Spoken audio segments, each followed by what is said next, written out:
Ანსამბლ ბათუმს კომპაქტური დისკების შეძენისთვის ბიუჯეტიდან 17,300 ლარი ჭირდება.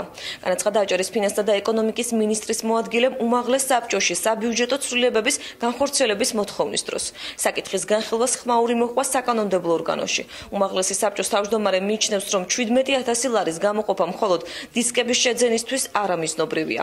როგორც შემდეგ ფინანსთა მინისტრის მოადგილემ დააზუსტა, ეს თანხა დისკების შეძენასა და სიმღერების ჩაწერას მოხმარდება. ანსამბლ ბათუმს ჩემი თავი შემოევლოს. ორივე ხელი, ჩემი მეგობრებია ყველა. მაგრამ მან რა გიწერია ის ვიქხარ. დისკების შეძენა. ეთყობა. ესე იგი ის დროს არასოდეს თქვი. ესე იგი შეძენისათვის გინდა 17,000 ლარი. ბოდიში, მაშინ წარმომიდგინეთ, აუცილებლად წარმომიდგინეთ ისა ხარსაღრიცხვა. თქვენ რას ამბობთ? თქვენ რა თქვით ახლა ბატონო რა?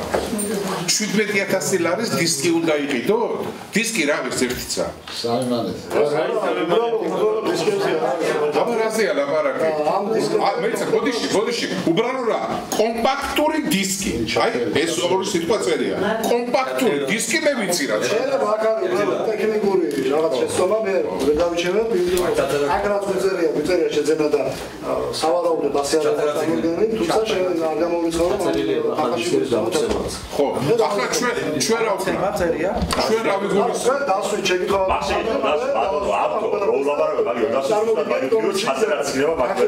არა, რო იქნება ეწეროს უნდა იქა, კაცო. დისკების შეძენა და ჩაწერა.